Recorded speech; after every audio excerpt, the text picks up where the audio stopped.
Family, gaan dit goed met julle? Is julle reg vir die woord? So ons gaan vanoggend, gaan direk sommer inspring. Dit is lekker baie inligting om te deel en ek's baie opgewonde. So net gaan om vandag konteks te gee, waar trek ons? Ons trek in Junie, crazy. Tweede kwartaal is amper verby. Hierdie jaar vlieg met 'n hengse spoed. So julle sal recall, ek het hierdie jaar na al hierdie 'n paar keer gedeel. Toe ons bid oor hierdie jaar het ons ervaar die Here vra ons met 'n woonplek bou. Die Engelse woord home. Psalm 132 skryf Dawid die volgende, hy sê, ek sal my ooglede nie rus gee voordat ek 'n woonplek vir God gebou het nie. Hy kom op 'n plek wat hy sê, ek sal my gemak opgee totdat ek 'n plek gekry het waar die teenwoordigheid van God wil rus. En natuurlik het ons deur die jaar dit bietjie gaan-unpack, het ons bietjie ingekleer soos wat die tyd ons toegelaat het. Maar ons het toe ervaar om hierdie jaar 'n bouprojek te sien. Ons het die eerste kwartaal gefokus op fondasie. Dit was die hele fokus gewees. Wie is die Vader, wie is die Seun, wie is die Heilige Gees? En alhoewel dit sulke ryk temas is en ons 'n hele jaar lank daaroor kan praat, het ons dit opgesom in 1 kwartaal. Die belangrike gedeelte is wat relevant is, wat ons voel nou relevant was en dit wat hy vir ons met ons gedeel het. Toe het ons begin deur te kyk in kwartaal 2 na bou, om te begin bou. So as 'n fondasie gelê is, die woord sê vir ons die fondasie is gelê waarvan Jesus die hoeksteen is. Nou moet elkeen versigtig wees wat hy daarop bou, want dit gaan deur die vuur getoets word. Okay, so toe het ons nou 'n bietjie daaroor gepraat. Ons het gepraat oor bou jouself, die verantwoordelikheid wat ek en jy as gelowige het om voor God te staan en onsself daar's nie hierdie verwagting, jy moet dit doen nie, jy kan doen wat jy wil. Maar daar's 'n geleentheid vir ons. En ons moet seker maak ons is op 'n plek waar dit wat ons bou voor God waardig geag word, want alles gaan getoets word. Of dit nou hooi is, of dit goud is, alles gaan getoets word. En niks van hierdie het te doen met jou redding nie, jy bly gered, maar daar's 'n measure van ons het 'n verantwoordelikheid om iets te bou. So toe het ons gefokus op bou jouself, verlede maand het ons gefokus op bou jou huwelik, en ek wil ook daar in hakkie sit, jou verhouding. Hierdie maand gaan ons oor na bou jou kinders. En natuurlik voor die tyd het ek net gou konteks gegee, ek weet almal is nie in die seisoen van kinders nie. Van julle is nog nie eens in die seisoen van trou nie. Jy sit dalk nou hierso, ag Jenen, hierdie preek gaan oor my kop gaan. Ek wil vir jou daarso pause en vir jou sê, hierdie is relevant tot elke gelowige. Want die opsomming van dit wat ons hierdie maand gaan cover, is opgesom in bou 'n legacy. Wanneer jy die woord gaan bestudeer, die Afrikaans is 'n nalatenskap. Ek het hom heeltyd vergeet. En ek wou hom Google, maar gelukkig het hy opgekom nou. Dis hoekom ek hom gesê het. Gryp hom terwyl hy daar is. En bou 'n nalatenskap. As jy die woord bestudeer, sien jy dat God 'n God van generasies is. Dat hy nie net op een generasie fokus, hierdie is die man en vergeet van die res nie. Hy's 'n God wat generasies bou en daarom wil ek vandag die klem lê van hierdie kwartaal, hierdie maand se fokus, bou jou kinders, is relevant tot elke liewe een van ons. Want almal van ons sit hand in die ploeg om 'n nalatenskap te bou. En dan wil ek ook dit opsom en vir jou sê, nalatenskap is nie noodwendig dit wat jy vir jou kinders los nie. Maar is dalk die gevegte wat jy veg, wat hulle kon verslind het. So, kom ons spring in die woord in. Hoe vandag gaan werk? Julle kan by 2 Samuel 23 vers 20 oopmaak. Hoe vandag gaan werk is, ek gaan net 'n inleiding gee, 10 minute. Ek het nou 3 van dit gebruik om hierdie te gee. So ek het nou nog so 7 oor. Ek gaan inleiding gee en dan gaan ek oorgee vir Alwyn. Alwyn gaan bietjie met ons chat vandag oor vanuit die perspektief jong mense, ouer mense. En hierdie is belangrik vir die rede dat om 'n legacy te bou, het ons nodig om te besef, ons moet generasies kry om saam te werk. En ek wil baie sê, en ek sal volgende week bietjie meer daaraan raak, maar as jy gaan kyk na Maleagi 4 vers 6, die afsluitsin van die Ou Testament, is 'n sin en 'n profesie, wat vir ons kom duidelikheid gee, dat God wil hê generasies moet herstel wees. Okay, maar ons gaan volgende week daarna gaan. 2 Samuel 23 vers 20, hierdie was eintlik verlang, een van die interessantste skrifgedeeltes wat ek al gelees het, maar dis een van die skrifgedeeltes wat my al so gevorm het tydens my lewe. Ek dink way back, Sandri, toe julle in die skool was, het ek al na hierdie skrif gekyk. Chasing the Lion. 2 Samuel 23 vers 20. Net een vers van my kant af vir nou. Verder, Benaja die seun van Jojada, 'n sterk man, groot van daad uit Kabzeel. Hy het die 2 groot helde van Moab verslaan en hy het afgegaan en 'n leeu binne in 'n kuil doodgeslaan op 'n sneeudag. Kom ons stop daarso. So, hierdie storie vang my aandag vir die volgende rede. Vir watse rede het hy afgegaan in 'n put en hy het 'n leeu gaan verslaan op 'n sneeudag. So hierdie is nou 'n inleiding wat Dawid kom gee, dis van Dawid se finale woorde, en hulle kom en hulle sê, dis amper asof hy kom brag, hierdie was my groot soldate gewees, hierdie was my hoofmanne gewees, en een van sy hoofmanne was Benaja gewees. En ek wil vandag met jou gesels oor Benaja. Benaja se inleiding, se CV sê die volgende, hy het 2 groot manne van Moab doodgemaak, en hy het op 'n sneeudag afgegaan in 'n put en 'n leeu doodgemaak. Nou probeer ek dit imagine, het hy die deur oopgemaak en het 'n leeu vir hom gestaan en kyk, en hy sê, o, hallo, kom ek maak jou dood vandag? Wat was die storie gewees verder, want hulle gee nie veel konteks nie. Dis eenvoudig hierdie resume wat daar geskryf is. Hy het 'n leeu in 'n put doodgemaak op 'n sneeudag. Het hy verbygeloop en toe het hy net 'n feeling gekry, hey, ek is lus om 'n leeu te fight vandag. Ek sou 'n ander dag gekies het om dit te doen, nie 'n sneeudag nie.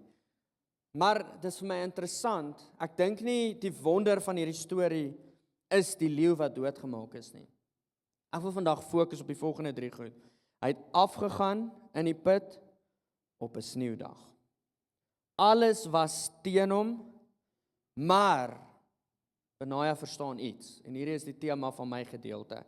Iemand moet die leeu doodmaak. En dis waaroor ek vandag in hierdie kort oombliekie met jou wil gesels. Hoekom? Jy sien, in vandag se tyd nog steeds is 'n leeu 'n bedreiging. As jy 'n leeu naby jou skape en jou beeste gaan laat kom, gaan hy nie vir hulle net sit en kyk en oppas nie. Hy gaan hulle eet. Hy gaan kom bedreig. Jou kom bedreig. Hy gaan jou kinders kom bedreig. Het julle al gesien by leeuplase, dis maar die beste vergelyking nou, as daar 'n kind verby daai draad loop, is daai oë in. Dis soos, jy's eintlik geïntimideer en hy kyk nie eens vir jou nie. Hier's 'n draad, maar daai oë is op daai kind. Jy sien, die realiteit van 'n leeu is, hy bring 'n bedreiging. En Benaja kom agter dat iemand het nodig om hierdie bedreiging in die oë te kyk. Benaja kon dit nie ignoreer nie. Maar derdens sien ons hierso, sy karakter was geopenbaar. Hy het nie gereageer en gesê, hierdie is nie my probleem nie, dis iemand anders se probleem. Die realiteit is, as hy nie die leeu verslaan het nie, kon dit die leeu wees wat sy kinders verslind. En vandag wil ek vir jou sê, ouer, jy is dalk nou soos, wat het hierdie te doen? Of nie net ouer nie, gelowige, die leeu wat jy nie nou face nie, is die leeu wat jou kinders gaan verslind, potensieel. Is die leeu wat gaan kom maak, dat die erfporsie wat jy moet los, verwoes gaan wees. Hy was die soort man wat nie stil gebly het, as iets aangespreek moes word nie. So Benaja besef die volgende, iemand moet die leeu doodmaak. En ek wil vandag vir jou vra, as jy notas neem, skryf dit vir my neer asseblief. Iemand moet die leeu doodmaak. En wanneer ons praat van bou jou kinders, gaan dit nie eers oor wat jy vir hulle gee, wanneer jy eendag hierdie woning verlaat nie. Dit gaan oor wat jy doodgemaak het, voordat hulle daar aankom. Wat se fights was jy bereid om te fight? En ja, ons kan nou debatteer, elkeen moet sy eie fights deurgaan. Dis dalk hoekom gelowiges is waar ons is, sonder 'n erfporsie. Maar dankie tog, in Jesus het ons 'n erfporsie. In hom kan ons vandag lewe, beweeg en in krag opereer. So hier is die volgende 3 punte, dan gaan ek klaar maak en vir alweer oorgee. As jy neerskryf, ek het hulle kort probeer opsom. Punt nommer 1, wat jy konfronteer, hoef jou kinders nie te erf nie. wat jy konfronteer, hoef jou kinders nie te erf nie. Kom ons kyk na die issue van vandag. Pornografie. Dalk het dit toegeneem want dit was weggesteek in die verlede en ouers het nie die leeu's gefight nie. En vandag is dit besig om society te verslind. Dit voel soos 'n berg wat nie verskuif kan word met 'n mosterdsaadjie nie, maar gelukkig sê die woord, het geloof soos 'n mosterdsaadjie nodig. So daai is punt nommer 1. Punt nommer 2. Jou kinders gaan nie net jou besittings erf nie, hulle gaan ook jou oorwinnings erf. Ek wil vir jou sê, huise, karre, geld, al daai goed kan in 'n oogwink verdwyn. So bou 'n nalatenskap van teenwoordigheid. Dit is maklik om te sê, en ek sê hierdie met baie liefde, want vandag, die druk is baie, ek weet dit, ons het nodig om deur hierdie te navigate en by die Here te gaan sit. So ek sê hierdie regtig met baie liefde. Maar dit is maklik om te sê, ek werk so hard, want ek moet iets vir my kinders los. Maar hulle ken nie eens hulle ouers nie. Dan gaan jy nou maar sonder 'n ekstra roomhuisie. En dit, hoor my net asseblief. Wees eerder teenwoordig, as wat jy net vir hulle geld los. Punt nommer 3. Die sneeudag is nie jou verskoning nie, dis dalk jou bevordering. Hoekom sê ek dit? Daar is 'n rede hoekom hierdie neergepen is as deel van sy CV. Ek is seker daarvan, Dawid het na hierdie ou gekyk, toe hy woord ontvang het van Benaja, toe sy soos, ek onthou toe ek in die wildernis was. Hierdie is impressive stuff. Hierdie ou se karakter is vas, want niemand gaan net afgaan en 'n leeu doodmaak nie. Maar kom ons add goedjies op die CV. Hy het afgegaan in 'n put in op 'n sneeudag. Toe die gemak uitgeroep het, kom hierdie kant toe, het hy gesê, ek gaan my standpunt maak. En dan sê die woord, hy was een van Dawid se 3 hoofmanne gewees, as ook een van die wat Salomo se leerskare gelei het. Daar's 'n rede hoekom hy aangestel was tot hierdie. Want die geleentheid, toe niemand anders dit wou aangryp nie, het hy dit gefeis. So vandag opsomming rondom hierdie punt, wil ek vir jou sê, die klein dingetjie wat dalk voor jou lê, jy hoef hom nie te verslaan nie. Maar wat as jy hom verslaan en dit jou aanstelling word? As dit die groot ding is wat jou bekend gaan maak. Ek glo nie Benaja het opgedaag en gesê, ek gaan hierdie leeu doodmaak, sodat ek news headlines kan kry nie. Hy het geweet, hierdie was 'n bedreiging. En vir my familie sal ek hierdie fight. En hy word aangestel oor baie. So laaste 2 gedagtes. Gaan die volgende generasie jou geloof erf of jou verskonings? Gaan hulle 'n dooie leeu in die put kry, of moet hulle self afklim en hom gaan doodmaak? So ek nooi jou uit. Halwyn gaan nou met ons deel, mag dalk vir 'n oomblik voel of dit glad nie byhou nie, maar ek is oortuig daarvan dit hou by.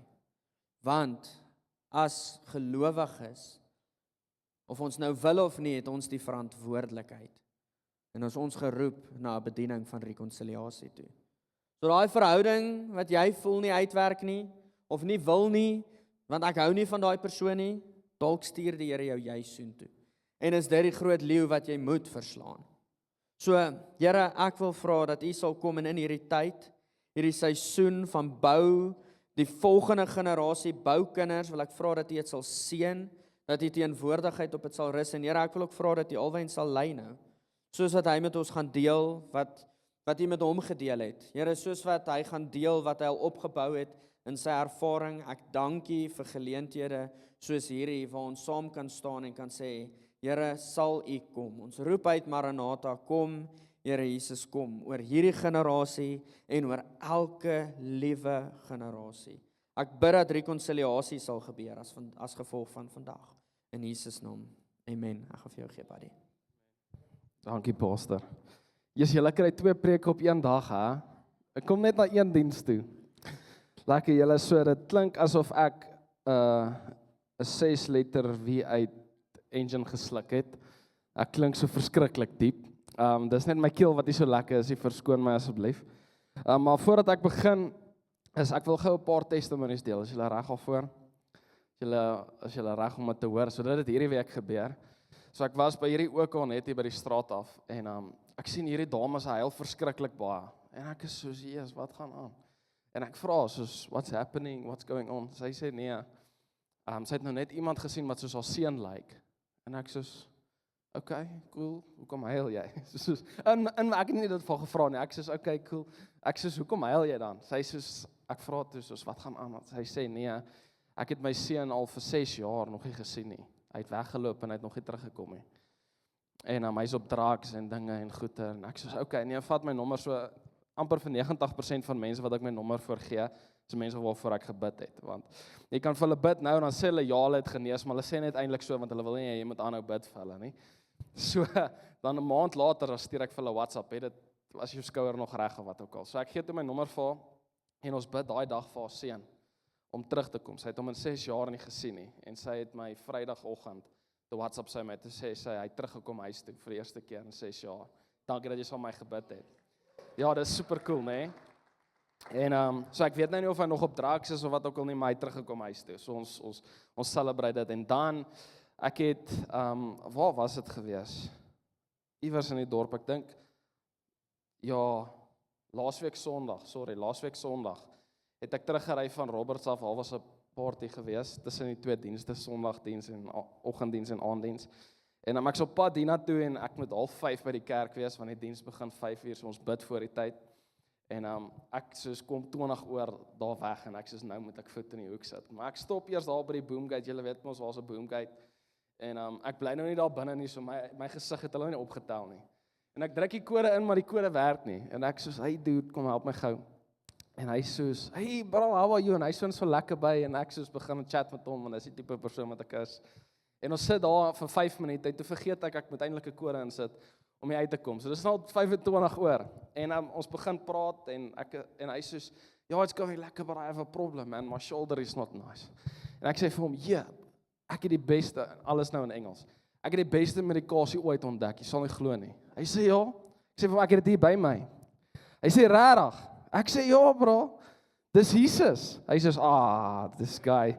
Ek is soos, "Nee, try dit." En ek bid vir hom en ek sit my hand op sy skouer en ek vra vir hom toets dit en hy sê, "Nee, sorry, it's even more sore now." Ek sê, "Nee bro, kom hier. Sit jou hand op my venster." Ek sê maar en ek sê, "Here, hierdie gaan nou awkward wees, nê, as ek nou ophou bid vir hom en niks gebeur en ek sê jy's die beste medikasie." En ek bid vir hom en ek sê vir hom toets dit. Hy voel hom, hy sê, "It's okay." Nou wil hy eintlik net ek met ry, nê. Nou raak dit awkward. Ons het lekker gechat. Maar nou bring ek Jesus in die gesprek in.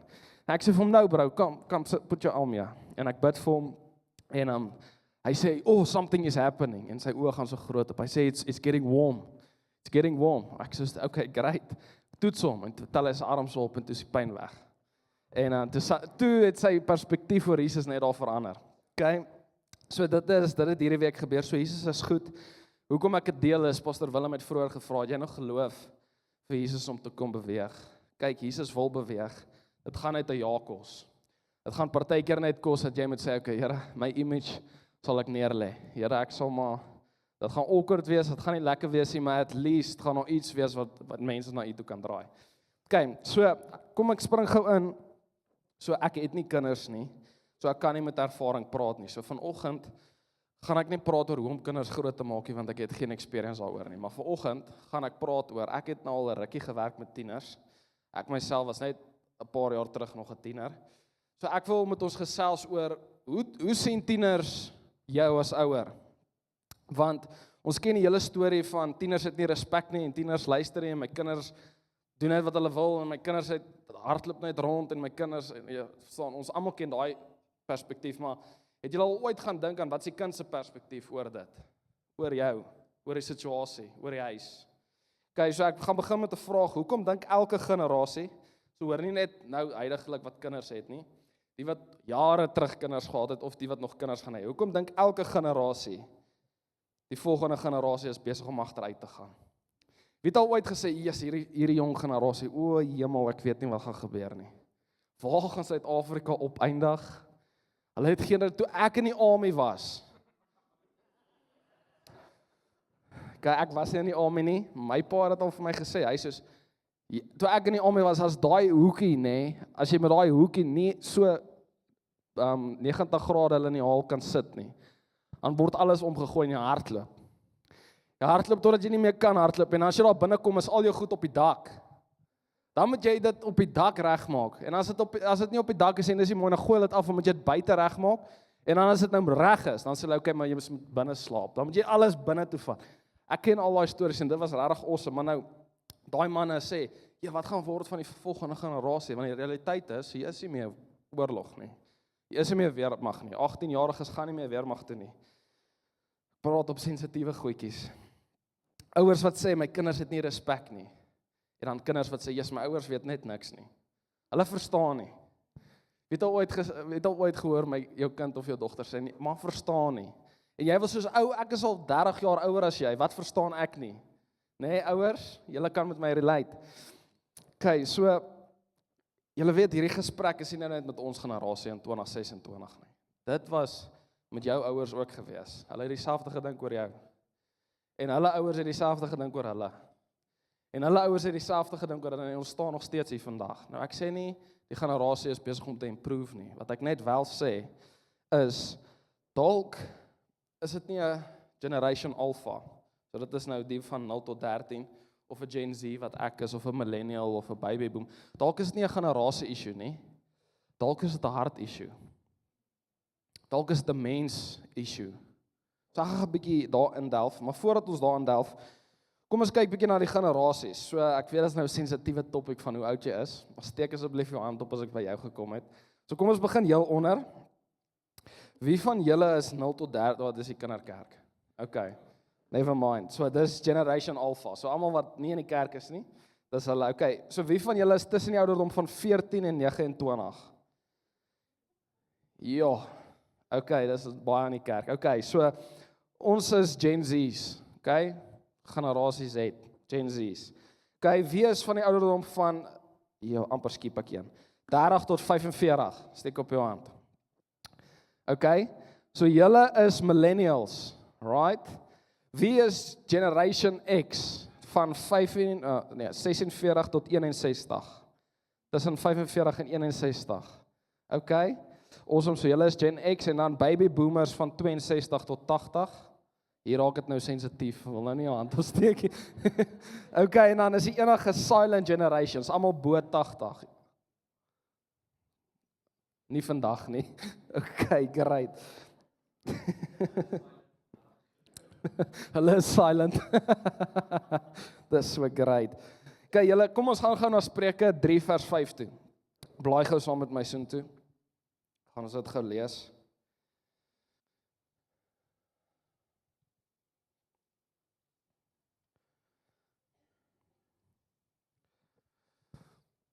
Okay, baie van julle kyk so lank vir my. As jy nie daar is, kyk op die skerm.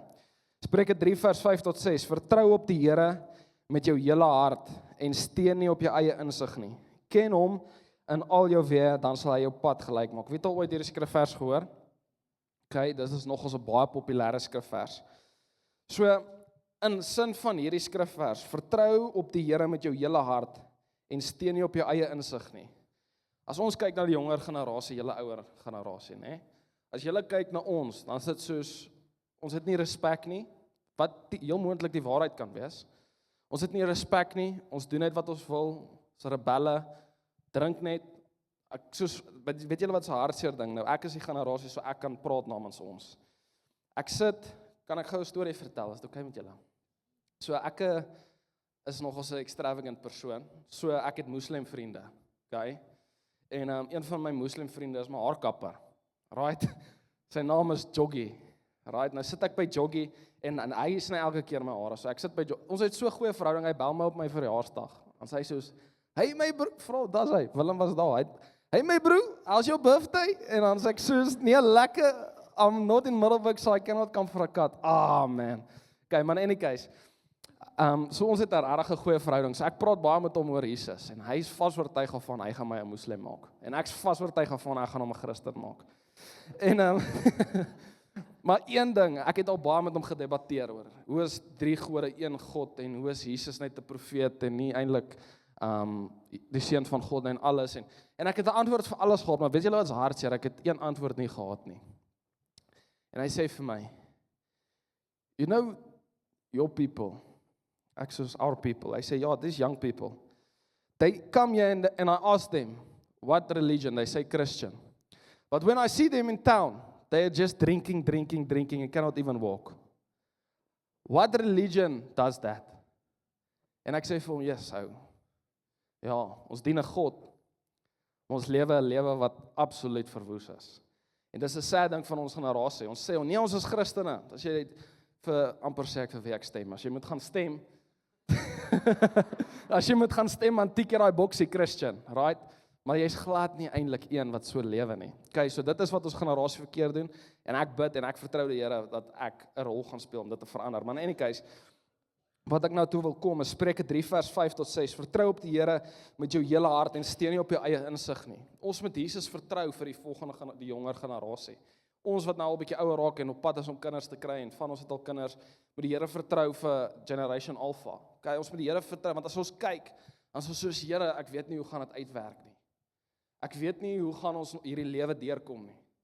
Ek weet nie hoe gaan hierdie generasies meng met mekaar nie, want ons kan net nie oog tot oog sien nie. En ek dink die grootste gevaar van enige generasie is nie noodwendig wat ons sien nie, en is nie noodwendig onkunde nie, soos die kinders wat nie veel weet nie. Ek dink die grootste gevaar aan elke generasie is as 'n generasie op 'n plek kom wat sê, Here, ek weet beter. Dit is nogal staf. So ek het dit gaan nou analyse en ek is van mening dat die grootste en die diepste wortel van enige generasie, nie net Gen Z nie, is rebellie. Ek dink die grootste wortel is rebellie. Okay, hier klap ons nou stilte. Maar hier is niemand van Silent Generation hier binne nie, so julle kan maar saam chat. Okay, so ek het 7 punte. Ek het 7 punte vandag. So as jy wil neerskryf, dit is nou jou punt 1. Kom ons kyk na die generasie. So ek het gou vinnig deurgegaan met hande opsteek, maar die baby boomers, luister gou, volgens studie, so dis nie nou tot individuele nie, maar volgens studie en science, is hierdie hele generasie. Die generasie wat groot veranderinge en was ek by regte een? Ja, 'n generasie wat groot veranderinge en groei beleef het. Okay, so as jy tussen 62 en 80 is, jy het massive veranderinge deurgegaan toe jy groot geword het tot nou toe met tegnologie en die hele storie. Okay, Generation X 46 tot 61, dis die eerste generasie wat geleer het om onafhanklik te wees. Dat my ouers speel nie 'n rol totdat ek 80 is nie. Okay? Dis nogals funny, né? Dis gewoonlik die generasie wat baie skepties is. So hulle is so intussen, die mense wat nou tussen 46 en 61, hulle is soos, ek hou van die nuus, maar ek hou ook van die oues, maar ek weet nie regtig wat om te doen nie. Okay? En dis ook die generasie wat selfstandig is. Hulle kan op hulle eie voete staan. Kom ons gee vir hulle hande klap. As hy. Dis nou die mense wat nou oupas en oumas word. Okay, dan die millennials, 'n generasie wat betekenis, doel en identiteit soek. So dit is die eerste generasie wat super gedrewe was. As jy tussen 30 en 45 is, tussen 30 en 45, volgens science is dit die eerste generasie wat uitgetree het en verder gegaan het, as net wat my pa gegaan het. Mense wat ambisieus was, mense wat verder wil doen en 'n doel en 'n identiteit en wie's ek en wat gaan my lewe beteken. Okay, so dis julle millennials en dan Gen Z's, dis nou my generasie 14 tot 29. Hulle noem ons die internet generasie. Ek onthou, ek dink ek was graad 3, toe kry ek 'n Nokia. So speel ek daai slangetjie game. Wie daai slangetjie game gespeel? Okay, dis 'n fun game, slangetjie en dan moet jy deur ek kan nie eens onthou wat dit was nie, maar in any case, die slangetjie game en ons is die eerste generasie wat met tegnologie groot geword het. Okay, kan ek gou vir julle 'n interessante ding vertel? Ons ouers, so dis nou mense, kom ons sê about Gen X, 46, party van julle kan nog millennials wees. So kom ons sê van die ouderdom van 40 en op, omtrent, ek praat nou ongeveer. Julle het julle neefies geken, die mense op skool geken en al julle ouers se vriende se kinders geken en dis about wie julle geken het. Dan het julle op die nuus gehoor van Amerika en hierdie en dan dit het in Johannesburg gebeur en dit. So julle, kom ons sê op rolweg het julle about 50 mense geken toe jy 'n kind was.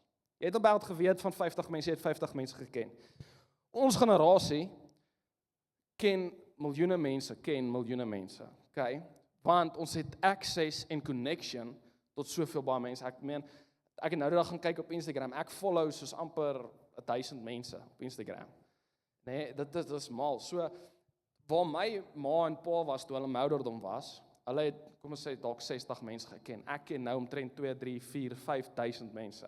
Okay, so dis 'n heeltemal perspektief van 'n 23-jarige nou en 'n 23-jarige daai tyd. Weet julle wat is interessant oor dit wat ek nou vir julle wil sê? Is dat ons, Gen Z, tussen 14 en 29, is die mees connectedste generasie van wat al ooit gelewe het. Ons het die meeste connections, meeste gesprekke, meeste vriende, meeste, al julle verstaan wat ek probeer sê, maar julle geweet ons is die alleenste generasie wat al ooit was. As gevolg van sosiale media, as gevolg van image, as gevolg van mense wat fake is. As jy gaan praat met enige Gen Z'er, as hulle soos, ek soek net nie fake vriende nie. Ek soek net nie mense wat fake is nie. Ja, gaan praat in general, meeste Gen Z'ers soos, ek kan nie met die fake nie. Nou kom AI ook in die fake storie. En dis eintlik 'n sad deel, so vir julle wat ouer is as ons, wil ek julle vra, bid asseblief vir Gen Z's dat ons genuine connecties kan hê, en nie net internet connecties kan hê nie. Julle, dis verskriklik sad, ek kyk op Instagram, of kom 'n ad op, jy kan nou ewen 'n AI girlfriend kry. Dis 'n joke. Maar wat dink julle gebeur van daai persoon wat nie vriende het nie, want hy sit net op sy foon die hele dag en hy kry 'n AI girlfriend. Imagine hy trou met 'n AI girlfriend. Ons lag nou, maar dis bad. So bid asseblief vir ons vir real connections. Okay, dan Gen Alpha, so dis nou die kinderkerk van vandag, laerskool tot graad 7. Die eerste generasie wat van geboorte af in 'n volledige digitale wêreld leef. Dis crazy. Nie een van ons kan relate nie. Vandat hulle gebore is al iPad.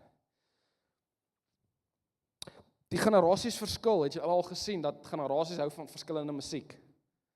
Dit is ook al 'n fight gewees van jy as kind wil hierdie musiek luister, maar jou pa of jou ma luister allerhande, hulle noem 'n tipe van boere situasie musiek.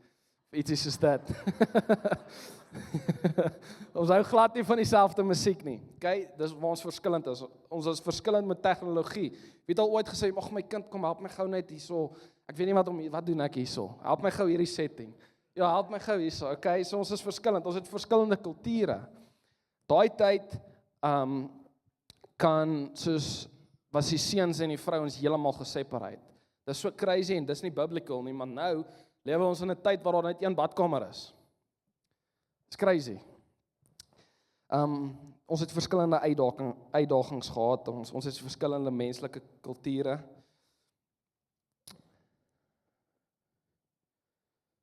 Ja, kom ons gaan gou na Romeine 3 vers 23 toe. Blaai gou saam met my sin toe. Ek glo ons het nou 'n stewige understanding oor die verskillende generasies wat hier binne sit. Hier is ook 'n baie populêre skrifvers. Ek het net populêre skrifverse gekies vandag sodat ons almal kan verstaan. Romeine 3 vers 23. Want almal het gesondig. En hoor so, nie Gen Z het gesondig nie of Gen Alpha het gesondig nie. Want almal het gesondig en dit ontbreek hulle van die heerlikheid van God. De verskillende generasies, dieselfde natuur. Verskillende kulture, verskillende musiek, verskillende perspektiewe, dieselfde natuur. Almal het gesondig en kort geval van die heerlikheid van God. Sien, die verpakking lyk anders. Party van julle het grys hare en party van ons is nog nie grys nie en die hele storie. Van ons het lang hare, van ons het kort hare. Die verpakking verander. Maar die hart bly dieselfde. Die menslike hart bly dieselfde. Nou kom ek na punt 2 toe. En hier voel ek gaan nou met baie mense praat en julle gaan dit love. wat ek nou gaan sê. Hoekom dink tieners hulle weet alles? Hoekom dink tieners hulle weet alles? Kom ons gaan gou na science toe. Het jy geweet dat jou prefrontal cortex, baie van julle het al gehoor ek praat van die prefrontal cortex. Dis letterlik hierdie deel van jou brein. Jou prefrontal cortex is eers volledig ontwikkel as jy 25 is. So volgens science staan ek nou vandag voor julle en ek het ook nog steeds nie 'n volledige prefrontal cortex nie. Nou dit verskil, party mense sin kan al teen 21 klaar wees, kom ons hoop dis myne. En dan daar's party mense wat sin eers op 30 volledig voltooi is. Nou, wat jou prefrontal cortex doen is, dit is deel wat jou verantwoordelikheid laat verstaan. Soos byvoorbeeld wysheid, selfbeheersing, jou langtermyn denke, gevolge verstaan van goed wat jy gaan doen, en besluitneming. Okay, nou geen Gen Z'er gaan hou van wat ek nou net gesê het nie. Soos, ek weet wat se keuses ek maak. Ek verstaan gevolge. Ek het al op 'n game die ou dood gemaak en toe gaan ek dood op daai level. Dit is nou sarkasties. Okay, want dit was nie net 'n wyse voorbeeld nie. Okay, so ouers, ek wil hê julle moet verstaan, jou kind dink hy weet alles, maar daar's 'n verskil tussen wysheid en kennis. Ons jong mense het baie kennis. Ons het access tot 1000 meer inligting as wat julle gehad het op 22.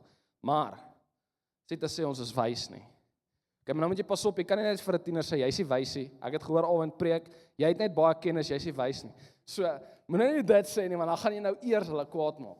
Maar vir 'n Gen Z'er, ouers, jy moet verstaan dat soos ja, hulle het baie kennis en hulle kan inteendeel meer kennis as jy het. Maar wysheid is iets wat hulle dalk nog nie heeltemal ontdek het nie. Wysheid is iets wat nog nie heeltemal ontwikkel is nie.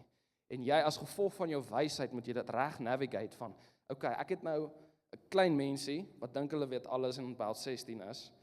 Probeer verduidelik dat al hierdie kennis moet ons channel om goeie keuses te maak. Al hierdie kennis moet ons channel om in jou identiteit in te gaan.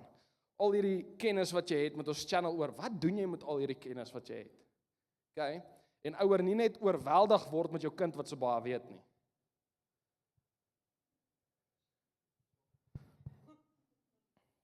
Want dis wat disrespek begin inkom. Jou kind sien, ek leer my ouer iets.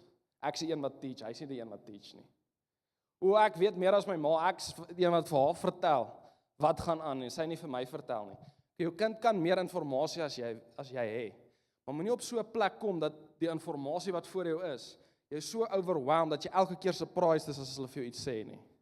Net gou one-on-one van 'n perspektief. So, dis kinders, dis menslike natuur. As jy vir iemand iets wil leer en jy kom agter, jy weet meer as hulle, die level gaan dadelik tip. Verstaan julle wat ek sê? Pastor, jy moet my stop as ek iets verkeerd hier aangaan. Ek voel dit raak baie styf hier binne.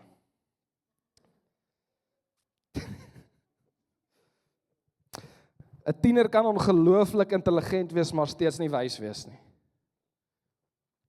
Dis die waarheid. Kennis en wysheid is nie dieselfde ding nie. Information is not wisdom. 'n Tiener dink, hoor gou hierso, 'n tiener dink, ek weet wat ek doen. Ma, pa, ek weet wat ek doen, ek weet wat ek doen. En ouer is soos, ek het daai fout al 3 keer gemaak. Ek weet wat se nagevolge. Tieners soos, nee, ek weet wat ek doen, ek het hierdie gaan studeer, ek weet wat om te doen. En verstaan julle, dis waar ons is heeltyd. Tieners, ouers verstaan gou hierdie, tieners sien die geleentheid voor hulle. Al is daai odd 1 uit 5000, hulle sien daai een, as dit kan uitwerk, dan kan dit great wees. Jy sien daai 999 van as dit nie kan uitwerk nie. So ons perspektief is heeltemal verskillend.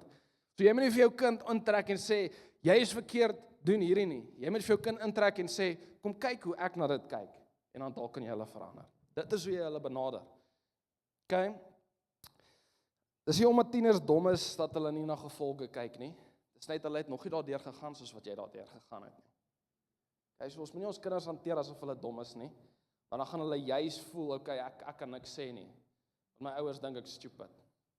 Okay, so moenie jou kind hanteer asof hy dom is nie, maar trek hom in en sê, hey dude, hey girl, okay, ek verstaan, ons kan R1 miljoen kry as jy hierdie ding gaan verkoop op e-commerce, right? Ek verstaan dit, maar daar's klaar 500,000 mense wat dit verkoop op e-commerce. kom ek help jou om byvoorbeeld 'n nuwe produk te maak en die kans om dit te succeed is 50 uit 1000 in plaas van 1 uit 1000. Dit is hoe jy hulle direct. Okay? Dan moet ons verstaan, jou tiener tot op 25, nou ons jong mense, wat nog nie 25 is, hou nie hiervan om dit te hoor nie. Maar jou brein is eers volledig ontwikkel om about 25. Okay?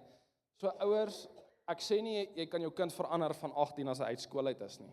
Maar jy moet nog steeds verstaan dat hulle gaan heel moontlik slegte keuses maak, as hulle net uit die huis uitkom. Hulle gaan heel moontlik slegte keuses maak op universiteit. Hoekom dink julle lyk universiteit lewe soos wat dit lyk? Want meeste mense se breins is nog nie heeltemal ontwikkel teen 25 nie. Ek kan praat want ek is in daai ouderdomsgroep. Okay?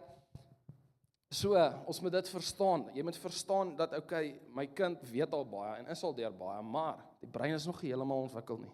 Ek moet hulle nourish, ek moet hulle teach, ek moet hulle laat verstaan. Okay, punt 3. Skryf dit neer. God het onafhanklikheid ontwerp, maar nie rebellie nie.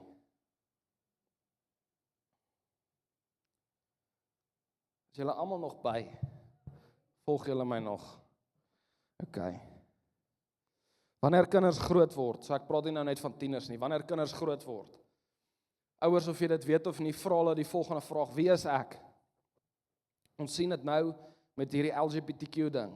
Tieners, kinders is soos, wie is ek? Is ek 'n seentjie, is ek 'n meisie? Wie is ek? Is ek slim, is ek sterk, is ek lank, is ek kort, is ek vet, is ek maar, wie is ek? Hoe pas ek in by my vriendegroep? Wat glo ek? Glo ek, toe my ouers my geleer het van Jesus, dat Jesus reël is? Wat glo ek? Dis vir jou kind, van die ouderdom van about 4 af, dalk party van hulle jonger, tot 18, vra hulle hierdie vraag, wie is ek? Wat glo ek? Waarheen gaan my lewe gaan? Dis nou 'n bietjie meer aan die ouer kant, hier by graad 9, 10. Wat gaan ek doen met my lewe? Waarheen gaan my lewe gaan? Wat is my doel? Okay? Dit is 'n normale ding, dis 'n gesonde ding. Dis deel van groei. Ek wil gou hierdie vir jou lees en dit gaan baie van ons dalk shock. God het kinders ontwerp om uiteindelik onafhanklik te word. So dis die goal. Goal is nie om jou kind vir die res van jou lewe jou kind te hou nie. Okay, hulle sal vir altyd jou seun wees en jou dogter wees, maar jou kind moet iewers onafhanklik wees. So ons moet weet, ouer, as jy jou kind groot maak, waartoe maak jy jou kind groot? Want dis nou 'n eenvoudige vraag, maar soos, ek maak my kind groot, okay, maar wat moet my kind op jou en wees dan? Okay, so dis 'n belangrike vraag om jouself te vra. Daar's 'n groot verskil tussen onafhanklikheid en rebellie, en ek wil gou 'n bietjie daarin indelf. Independence, en dis 'n groot ding, is jong mense is verskriklik rebellious, en dis unbiblical, dis verkeerd. Dus dis verkeerd om 'n rebel te wees. Independence, wat goed is, wat God create het, is ek leer om vir myself te dink. Dis 'n goeie ding. As jou kind op 'n plek is en sê, pa, ek leer om vir myself te dink, dis 'n goeie ding. Maar as jou kind op 'n plek is van sê, jy gaan my niks vertel nie, dis 'n slegte ding. Jy gaan nie vir my sê wat om te doen nie. Dis 'n slegte ding. Dis rebellie. En dis waar die gevaar begin. So ek wil red flags uitwys vir julle om te weet, okay, wat se angle gaan ek? Okay? Jou kind, as ek wil leer om vir myself te dink, pa, laat ek hierdie doen. Of, jy gaan nie vir my sê wat om te doen nie, ek gaan nou hierdie doen. Dis rebellie. Wanneer onafhanklikheid verander in trots in, is ons op gevaarlike grond. Wanneer jou kind wil leer en dit verander en jy verwerp hulle, is ons op gevaarlike grond. Wanneer vrae verander in ongehoorsaamheid. Okay, ek wil nie vir jou sê om jou kind groot te maak, want ek het nie kinders nie, maar van 'n kind se perspektief af. As jy elke keer gaan nee sê, gaan hulle ophou vra. As jy elke keer vir hulle gaan sê, jy mag, en dan gaan hulle self besluit wat mag ek en wat mag ek nie. Okay, so dan moet ja's in julle antwoorde wees, ouers, van 'n kind se perspektief af nou. Okay, punt 4. Julle geweet, die eerste menslike rebel was nie 'n tiener nie. Die eerste menslike rebel was nie 'n tiener nie. Ons blameer dikwels tieners, ons blameer sosiale media, ons blameer die internet, ons blameer Gen Alpha, kinders van wat nou tot 0 tot 13 is, of ons blameer Gen Z is, maar die eerste rebel in die Bybel was nie 'n tiener nie, dit was volwassenes gewees. Het julle dit geweet? Julle gaan soos, ja, as ek nou vir julle gaan sê, ja man, ek het dit geweet. Genesis 3, die slang, Adam en Eva, okay? Dit was die eerste rebelle gewees, en hulle was volwassenes. Die slang het gevra, did God really say? Did God really say? En toe kom hulle later. En toe kom die versoeking. But you can decide for yourself what to do. Julle verstaan, so ek hoef nie alles te lees, ek dink ek praat met gelowiges hier. Julle het die storie al 1000 keer gehoor. Okay, so toe kom die versoeking. En dis die wortel van rebellie. Dis nie TikTok hier, dis nie Instagram hier, dis nie tegnologie nie. Dit is, ek wil self besluit wat reg is en wat verkeerd is. En dis die gevaar van ons as Christene. Ons gaan op ons binnekant se gevoel van wat reg en wat verkeerd is, en nie op die Bybelse gevoel wat reg en verkeerd is nie. Ek het al baie hierdie storie gehoor van, binne jou weet jy wat's reg en verkeerd, en tot 'n mate is dit waar. Net as jy die gees van die Here in jou het. Okay? So 'n gevaarlike plek om te wees in generasies, en wat ons vir mekaar om te intertwine, vir die ouer generasie en die jonger generasie, is ons gaan op een ding moet saamstem, en dis wat reg en verkeerd is. Nie ek gaan vir jou sê wat's reg en verkeerd nie, en die jonger generasie, ek gaan vir jou sê wat's reg en verkeerd. Ons kort een platform, en dis die Bybel. So as ons almal kan terugkom na die Bybel toe, gaan ons van daar af baie verder kan gaan. Punt 5. Die ware oorlog is nie tussen ouers en kinders nie. Al voel jou huis soos 'n oorlogveld. Die ware oorlog is nie tussen ouers en kinders nie. Ons sal dit nooit sê nie, maar in jou mind en in jou subconscious, het julle geweet dat jou prefrontal cortex, die van julle ouer as 25, dit is al jou rasionale keuses. Dit is wat jy dink, dis hoe jy prosesseer, dis hoe jy die wêreld sien, al daai goedjies, buitenkleur en so aan, dis nou verder in jou brein in. Wat jy geweet, is about 20% van jou breinwerking. Jy geweet 80% van jou breinwerking is subconscious. Dit wat jy nie aan dink nie. Okay? Hoekom vertel ek hierdie vir julle? Ek vertel dit vir jou want jou subconscious speel 'n groter rol as jou consciousness, want konstant verander hierdie brein hoe jy goed sien. Ons het eers gedink bakkies met groot wiele is mooi. Ek nee, ons dink dit nog steeds. Ek wou net 'n grapie ingooi. Julle het bietjie styf geraak. Okay, maar net vir informasie. So jou subconscious is dit wat jy jouself konstant leer, dit wat jy lees, dit wat jy luister, dit wat jy na kyk, dit wat die mense om jou sê. So jou subconscious moet jy reg voed, want dan gaan jy nou na die volgende punt toe vat wat dit baie belangrik maak. Kom ek gaan net gou terug. Hou aan daai thought vas. Kom ek gaan gou terug. Die ware oorlog is nie tussen ouer en kind, ouer generasie teen jonger generasie nie. Ons fight eintlik dieselfde oorlog en ek wil julle gou vertel wat dit is. Die oorlog is God se wysheid teen menslike trots.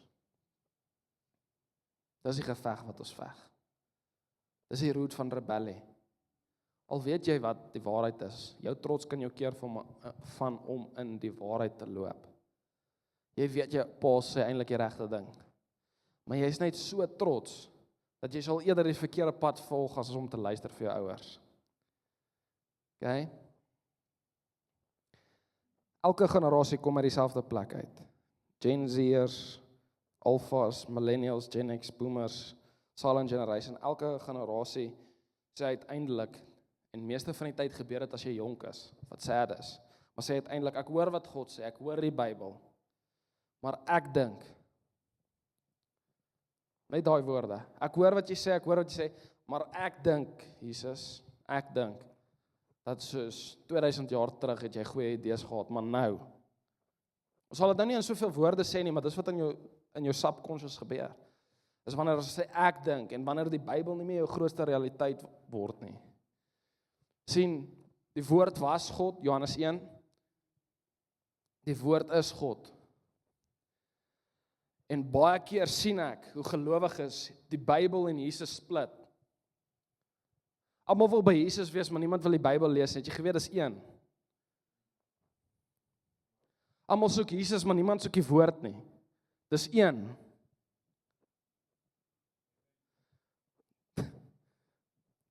Ons kor die woord sodat ons Jesus kan verstaan. Ons kor die woord om Jesus te voel. Ons kor die woord om Jesus te sien. Ons kor die woord om Jesus te grasp soveel as wat ons kan. So ons kor die woord en ek dink een van die grootste issues in die kerk is ons het gestop om Bybel te lees. Soos die Bybel is nie meer belangrik vir ons nie. Want ons gooi ek verstaan nie wat die ding sê nie. Ek weet nie wat gebeur daar binne nie. Dalk is jy net te lui.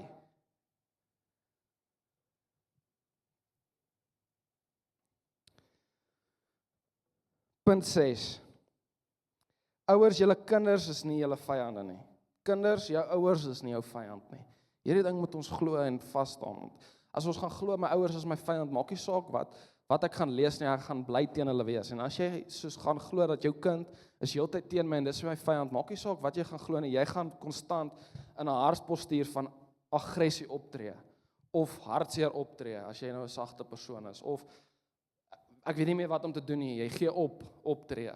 Okay, dit alles is slegte maniere om 'n kind te approach. Ek wil hê ouer jy moet hierdie verstaan. Jou kind dink hy weet alles, maar hy doen nie. Sy doen nie. Okay, nou kan jy dit net so eenvoudig vir hulle sê nie, want dan gaan hulle nie vir jou wil luister nie. Maar jy moet hierdie weet. Hulle brein is nog steeds besig om te ontwikkel. So jy moet dit wat jy het, hierdie pakket voor jou, moet jy navigate. Nou ek kan nie vir julle raad gee hoor nie, want ek het nog nooit gehad nie, maar dis net wat ek weet wat moet gebeur. Okay? Hulle probeer hulle identiteit ontdek. Hulle probeer wie hulle is. Jy moet konstant oor hulle spreek wat God oor hulle spreek. Jy moet konstant deel vorm van hulle drome. Een ding wat ek vir julle kan sê uit 'n tiener en 'n jong mense perspektief af. Ons wil nooit nie. Ons wil nie by die ouer generasie sit nie, want ons drome maak hulle bang. As my droom jou bang maak, hoekom wil ek by jou gaan sit en luister wat jy te sê het? As ek in any case 'n groot droom vir jou, wat gaan jy my kan help? Uit 'n jong mens perspektief af. Moenie laat groot drome julle bang maak nie. Want dan gaan jy hulle verloor. Hulle probeer net verstaan wie hulle is.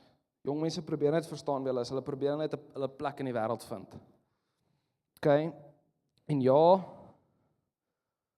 soms gaan hulle verkeerde besluite maak, net soos jy gemaak het toe jy jonger was. Net soos jou ouers gemaak het, net soos elke generasie gemaak het. Nou wil ek gou vir julle vra, ouers, mense, generasie, as jy nou ry in jou kar en jy ry verby 'n huis wat besig is om gebou te word. So jy sien al hierdie kabels wat uitstaan en bakstene lê en sand lê en hier's 'n trok wat sement meng en halfte van die muur is gebou. Stap jy daar verby en sê, "O, Jesus, ek weet nie wat gaan word van hierdie huis nie." Ry jy daar verby en sê, "O, Jesus, daar's nie hoop vir hierdie huis nie." Of ry jy van, "Okay, die huis is besig om gevorm te word." Okay, so hoe dink jy oor jou kind? Jou kind is besig om gevorm te word. Hoekom dink jy daar's nie hoop nie? Dis nog aan die proses. Hoekom dink jy, "O, Jesus, ek weet nie waartoe gaan die generasie gaan nie." Dis nog aan die proses. Jy kyk in 'n halwe huis en sê, "O, Jesus, hierdie huis, daar's nie hoop vir hierdie huis nie." Dis nog aan die proses. Die finale produk staan nie daar nie. Okay? So ek wil hulle aanraai. Moenie net kyk en hierdie slegte woorde spreek van, "O, Jesus, ek weet nie wat gaan word van Suid-Afrika nie." Jy spreek dood. Ons is geroep om lewe te spreek. Sê, ek weet wat gaan gebeur, maar heiliglik is ons nog in die bouproses. So moenie reality deny nie, dis nie wat ek sê nie. Gebruik net ander woorde. Ek was nou by punt 6, nê?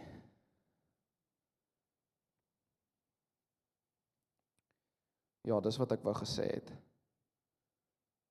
Okay, punt 7, dis my laaste punt en dan het ek 'n afsluiting. Wat het kinders die meeste nodig? Nou ek wil gou een ding sê, kinders het dissipline nodig. Dissipline is crucial. Kinders het grense nodig. Kinders het korreksie nodig. Dis die waarheid. Okay, ouers, jou kind het grense nodig. Jou kind het korreksie nodig. Jy is nog steeds die ouer. Maar hier is een ding wat ek wil noem. En dis een ding wat vir my sad is en veral in die Afrikaner generasie is 'n pa, is gewoonlik die pa's. Ek sê nie pa's sorry dat ek op julle pik, maar jy sê vir jou kind, moenie doen wat ek doen nie, doen wat ek sê. En dis die grootste unbiblical ding wat jy kan sê. Deuteronomium 6 vers 6. Hierdie, so dis Moses, gou vinnig konteks, Moses en hy het een van sy laaste preke voordat hulle na die volgende land toe gaan vir die generasie gesê, en hy sê, hierdie woorde wat ek jou vandag beveel, moet in jou hart wees. Jy moet dit jou kinders inskerp en dan om verder te lees, en daaroor spreek as jy in jou huis sit, en as jy op die pad is, en as jy gaan lê, en as jy opstaan. Okay, so, kind gaan nie doen wat jy vir hom sê, nie kind gaan doen wat jy doen. Kan ek gou vir jou sê, het jy geweet, dat 70% van julle gaan eintlik nie môre onthou wat ek nou net gesê nie. Net so gaan jou kind nie onthou wat jy gesê nie. Hoeveel keer ouers het jy al gesê, ek het jou al 10 keer gesê. Net dit is vir jou 'n bewys dat kinders gaan nie onthou wat jy sê nie. Maar kinders gaan onthou wat jy doen. En ouers, julle gebruik escape codes om te sê, kind, doen wat ek sê, nie wat ek doen nie, en dis verkeerd. Jy kan nie verwag van jou kind om 'n sekere manier te leef as jy nie doen nie. En 'n sad ding, en ek praat nou dalk 'n bietjie hard, maar 'n sad ding, ek sien ouers wat nooit verder gegaan het in die lewe en goed bereik het nie. En nou wanneer hulle kinders het, forceer hulle kinders om A-span rugby te speel, want hy kon nooit C-span beter speel nie. 'n ouer wat nooit suksesvol was nie en nooit universiteit toe kan gaan nie, forceer sy kind, jy moet 'n beurs kry, jy moet al hierdie goed, want die ouer kry sy vervulling in sy kind of wat ook al. En dis verkeerd, ouers. Jou kind is nie daar om jou vervulling te bring nie. Jesus is daar om jou vervulling te bring.